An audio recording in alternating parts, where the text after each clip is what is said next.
we've got everything. We are the most privileged generation of this entire era. Then why is it that this generation or this at this platform, this entire youth is affected most with their mental health?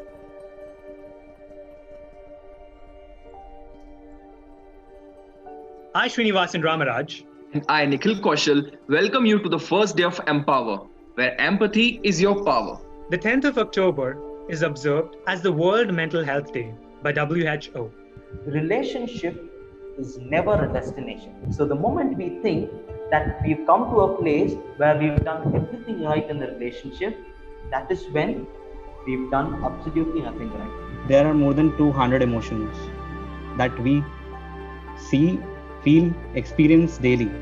You were happy in the morning, you were happy in the afternoon, something happened in the evening, and you conclude your day by saying, my day was not good.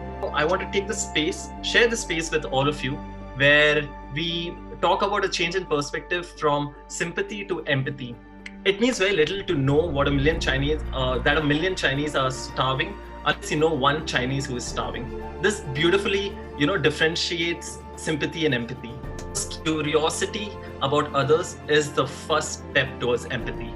We need to slow down rather than rush to reply, because it's okay to not share the other person's opinion, to understand it and to acknowledge it. Rarely can a response make things better. What makes things better are connections. I guess it kinda like the way I'm gonna pain, and now the day bleeds into nightfall, and you're not here to get me through it all. I let my guard down, and then you pull it around. I was getting kinda used to being someone to love. Rather than focusing on my achievements, I focused on something that was going wrong in life.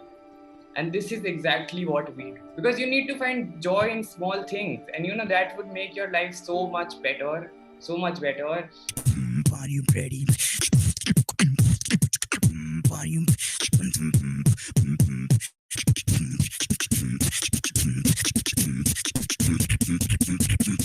ready to bounce like this?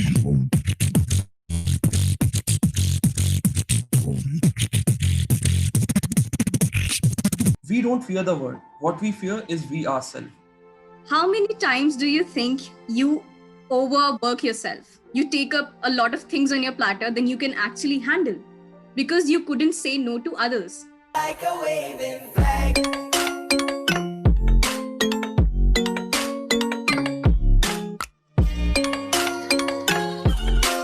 All apps are not bad. Some apps are really good. So Insight Timer is something that is really good for meditation. So if you want guided meditation, this is a wonderful app. It's free as well, so you can definitely use it. And it has a community wherein you can talk to people present all over the globe. I have struggled with mental health issues since I was in grade 10. I reached out to that one thing that my parents always taught me was to read. These are the books that I've read throughout, and I think it should help all of you. You go to any expert anywhere, even if you go to psychologists, they recommend meditation. It is a very, very powerful tool that can liberate you from your mind. That was honestly probably like one of the most insane experiences, like not even an exaggeration. This is an emotion that needs to be expressed. If you are wrong, just fess up. If you are confused, then you ask questions. Don't surround yourself with a pool of questions and you are not getting answers to your questions. It's not just about introducing well-being into the curriculum. It's about introducing well-being into the lives of students, of the youth, of people. Because that's what we would genuinely want. That's what I would want for everybody. I want everybody on this call here to feel empowered. Then being kind to yourself, right?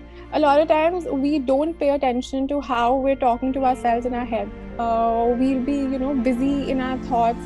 A lot of it is negative self-talk, and we don't realize how unkind and judgmental we can be. The kinder you are to yourselves, the more compassionate you are to yourselves, okay?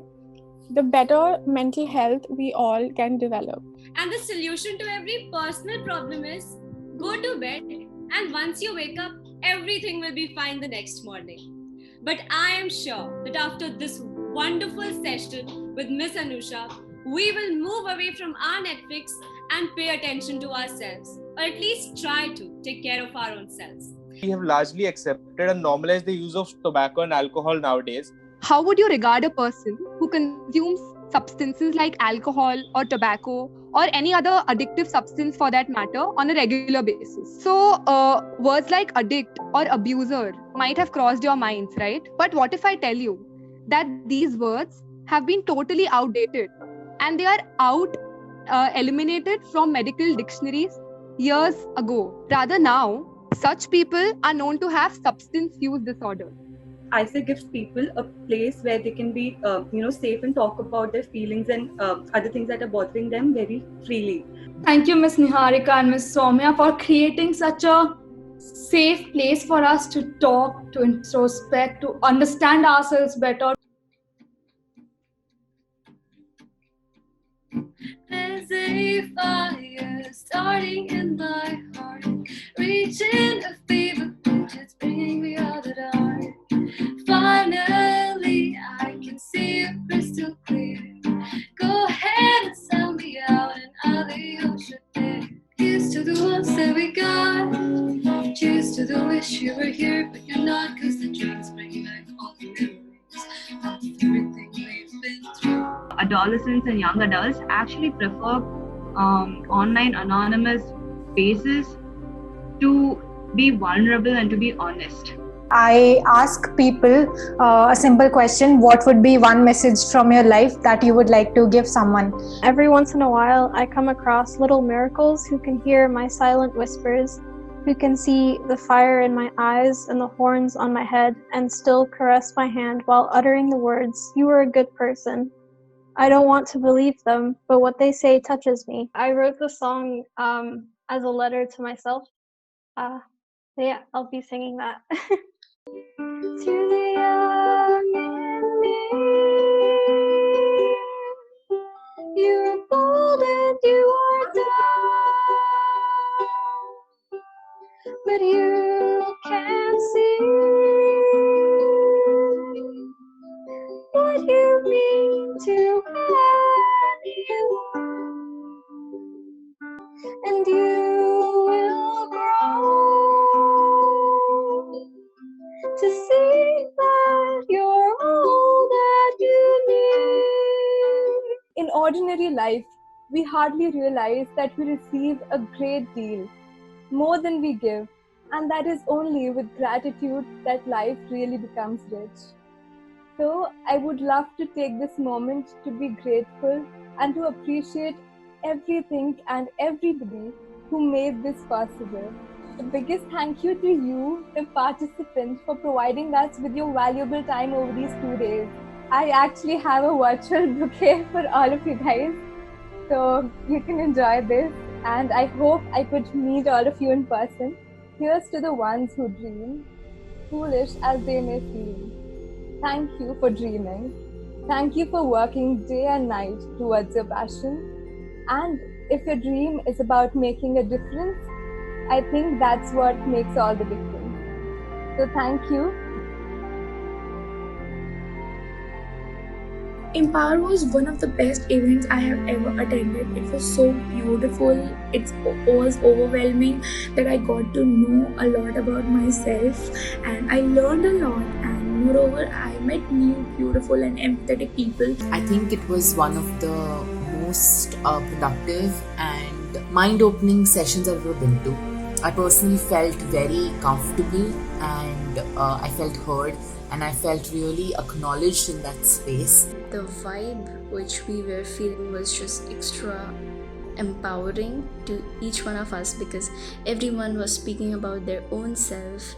So that made us feel more connected to each other. I had an extremely positive feeling at the end of every session, and by the end of the event, I felt empowered. Simply because the space that I was part of, which was created by the delegates, performers, artists, and organizers, was just so beautiful. I could see that people were being vulnerable and open to things, which, to be honest, I'd never seen happen before. And my experience working with Hues of the Mind was so smooth, because they kept following up with me after every session and also following up with me with my own session as well.